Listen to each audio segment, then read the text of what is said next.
Simplicity में रहिएगा यहाँ पे, कभी दिखावा में मत रहिएगा यहाँ पे। क्या कीजिएगा दिखावा करके? ये संसार की चीजें यहीं रह जाएंगी। यहाँ झगड़ा, लड़ाई, धन दौलत, द्वेष, एक दूसरे को पीछा करना, मतलब किसी को पीछे कर देना, उसको बर्बाद कर देना, ये सब चीजें यहीं रह जाएंगी। हमारे आपके सबके जीवन में एक ऐसी शाम आएगी जिसके बाद कोई सुबह नहीं होगा, फिर याद आएगी तो हमारी अच्छी काम है और कोई नहीं। जिस एज में ना, उस एज में अभी आपके अंदर अब दो फाइट चल रही है। एक सक्सेस होना है, जीवन बनाना है, दूसरा ओकरो फंसाना है। अभी आपके हाथ में है आपका करियर बनाना। 1-1.5 साल बाद ये समय निकल चुका रहे, कोई काम नहीं आने वाला है। सबसे ज्यादा तकलीफ देखिएगा जो यहाँ से सामान पैक करके वापस जाता है उसको होता है। उसको एक एक गली याद आता है कि यहाँ हम पढ़ रहे थे, यही गलती किए थे, यहाँ किए थे। तो कहते हैं कि नेचर और सिग्नेचर चेंज नहीं होता है, अनुभव नहीं है उन्हें जीवन का। समझा गया? उंगली पे चोट लगेगी ना, सिग्नेचर चेंज हो जाएगा, और जिस दिन दिल पे चोट लगेगी ना, उस दिन नेचर चेंज हो जाएगा। रास्ते में कठिनाई नहीं आ रही है तो आप साधारण व्यक्ति हैं। अगर आपकी जिंदगी में तकलीफ आ रही है, कठिनाई आ रही है, आप समझिए कि आप उस पत्थर से बनाए गए हैं जो भविष्य में मूर्त बनती है, क्योंकि सारे पत्थर को तराश के मूर्त नहीं बनाया जाता।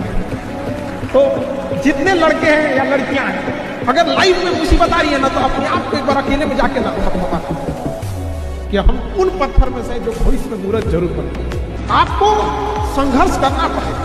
और आजकल की यंग जनरेशन में ना ये चीज की कमी होती है, थोड़े से में टूटने लगे। ऐसा नहीं हो सकता। आप कभी किसी चीज से घबराइएगा नहीं। लड़का लोग आपको हमेशा बोलते हैं बेरोजगार लड़के की जिंदगी बहुत बुरी होती है, जमीन जिस पे चलते हैं जमीन में उठ के गाली देने लगेगा, आसमान थूकेगा ऊपर से, भागने का जगह नहीं मिलेगा, खुद के माँ बाप 4 बात सुनाने लगेंगे आपको। बड़ी दिक्कत है जीवन में, लेकिन सक्सेस हो जाइए सब दूर। प्लानिंग बनाओ कि आपको टाइम कैसे बर्बाद करना है, लेकिन तुम लोग टाइमिंग क्या बनाते हो? पढ़ना कैसे है। अगर मछली ये टाइम टेबल बनाए कि उसे तैरना कैसे है, तो हो गया मछली का कल्याण। आप पढ़ने आए हो बाबू, आपका दिन रात यही काम होना चाहिए कि पढ़ाई कर रहे हैं। आपके पास टाइमिंग इस बात की टाइम टेबल होना चाहिए कि बाहर कब जाना है, फोन पे कब बात करना है, कैसे क्या करना है। आप यकीन मानिएगा, आप ये बर्बाद वाला टाइम एक बार शेड्यूल बना के देखिएगा, फिर समझ में आएगा। हम लोग का भी फिक्स रहता है कि कितने बजे से कितने बजे के बीच में कोचिंग से स्टूडेंट से रिलेटेड प्रॉब्लम सुनना है। उस टाइम पे कुछ भी आ रहा है, हम लोग दूसरे का नहीं सुनेंगे। फिर स्टूडेंट को छोड़ के ऑर्गेनाइजेशन लेवल पे कौन सा प्रॉब्लम सुनना है, उसकी अलग टाइम स्लॉट है। तो आप ये चीजों को जरूर कीजिएगा। बाकी खाली टाइम जब भी मिले तो पढ़ने पे यूटिलाइज। दुनिया में 2 चीज बहुत भारी होती है, एक बाप के कंधे पर बेटे की अर्थी, और दूसरा बस्ता उठाने की उम्र में जब घर की जिम्मेदारियां उठानी पड़ती है, तो उससे भारी दुनिया में कुछ नहीं होता है। तो 2 चीज बहुत मुश्किल होता है। संघर्ष से व्यक्ति को कभी नहीं भागना चाहिए, क्योंकि जीवन में जो कभी संघर्ष से परिचित नहीं हुआ, इतिहास गवाह है, वो कभी चर्चित नहीं हुआ। और जिंदगी हो या व्हाट्सएप, लोग हमेशा स्टेटस ही देखते हैं। जीवन में संघर्ष का आना बहुत जरूरी है, क्योंकि फूलों की हिफाजत कांटे ही करते हैं, माली तो बहुत बाद में आता है। और रिकॉर्ड वो तोड़ते हैं जिनके रगों में खून नहीं, बल्कि लक्ष्य पाने के लिए जुनून दौड़ता हो। याद रखिएगा, जिस समय आपका किस्मत साथ न दे, समझ जाइएगा कि आपकी मेहनत आपका साथ देगी। किस्मत एक लिफ्ट की तरह होती है, कभी भी धोखा दे सकती है, लेकिन जो मेहनत होती है वो सीढ़ियों की तरह होती है। चढ़ने में तो थकान देगी, लेकिन कभी आपका साथ नहीं छोड़ेगी, आपको अपने मंजिल तक पहुंचाएगी। और बुलंदी पे चढ़ने के बाद आपको घमंड नहीं, बल्कि एक सुकून मिलेगा कि मेहनत जरूर की है, लेकिन अपनी मंजिल तक जरूर पहुंचे। जीवन में एक चीज हमेशा याद रखना, सब लोग गांठ बांध के, जितना आपके चाहने वाले हैं उससे 4 गुना आपको गिराने वाले होंगे। ये हमेशा जीवन में याद रखना। और तुम लोग लड़का लोग ध्यान से पढ़ो, देखो नहीं रीजन समझो। तुम्हारे भरोसे बहुत जिम्मेदारी है, घर द्वार बनाना है, कर्जा चुकाना है, नहीं नौकरी होगा कोई नहीं पूछेगा, इनके लिए तो कोई ना कोई पढ़ ही रहा है। तो दुनिया, समाज, रिश्तेदार, किस्मत, कोई अगर आपके लिए गड्ढा खोद रही है, याद रखिएगा आपको मजबूर कर रही है कि आप छलांग लगाना सीख जाए।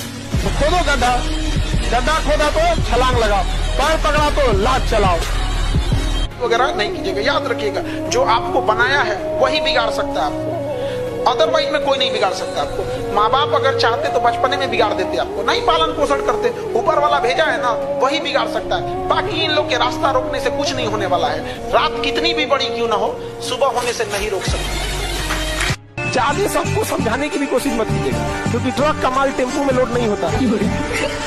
उतना समझने के लिए भी होना चाहिए, नहीं समझे? दूसरे के जेब में रखा धन और किताब में लिखी विद्या, जरूरत पे आपके काम तो कभी नहीं आएगी। आपके काम, आपके जेब का धन और आपके दिमाग में जो है वही आएगा, दूसरे कभी नहीं आ सकता है। तब आप ध्यान करो कि पैसा कमाने का केवल एक रास्ता पढ़ाई है, लेकिन अगर पढ़ाई के बिना पैसा आ भी गया ना तो कंट्रोल नहीं कर पाएंगे, वो सोने की लंका की तरफ बर्बाद हो जाएगा। इसलिए पढ़ाई बहुत जरूरी है। कई लोगों को देखते हैं ज्ञान देने लगते हैं कि पढ़ लिख के क्या होगा। भाई दुनिया में देखो, अडानी अंबानी भले कुछ हो जाए, लेकिन उनकी कंपनी को पढ़े लिखे लोग ही चलाते हैं। आप अनपढ़ बन के आगे बढ़ जाएंगे तो मालिक कहला जाएंगे, लेकिन कंपनी चलाने की जिम्मेदारी पढ़े लिखे को ही दीजिएगा। खुशनसीब वो है जो टाइम से पहले मैच्योर हो जाए। इस एज में अगर आप मुंह मोड़ लिए, याद रखिएगा दुनिया देखेगी आपको, उस बुलंदी पे जाएगा, लेकिन क्या कीजिएगा, ये एज ही ऐसा। बचपना में किसी से खिलौना छुड़ा सकते, अभी के एज में लाल पीला हरा नहीं छोड़। अभी दिखावे की दुनिया में मत रहिए। जब भी पढ़ने में मन न लगे तो याद रखिएगा, अपने माँ बाप का एक बार चेहरा देखिएगा, समझ आ गया कि नहीं। पीटी एग्जाम निकालना है, अपना चेहरा देखिए कि हमें कुछ बनना है। मेंस निकालना है आपको, माता का चेहरा देख के कि माँ इंतजार कर रही है। और इंटरव्यू में बैठना है तो पिता का चेहरा याद रखना है कि अगर पास होके जाएंगे तो उस पिता को जो खुशी मिलेगी उसका कोई मोल नहीं होगा। यहाँ लोग कहते हैं कि नेचर और सिग्नेचर चेंज नहीं होता है, अनुभव नहीं है।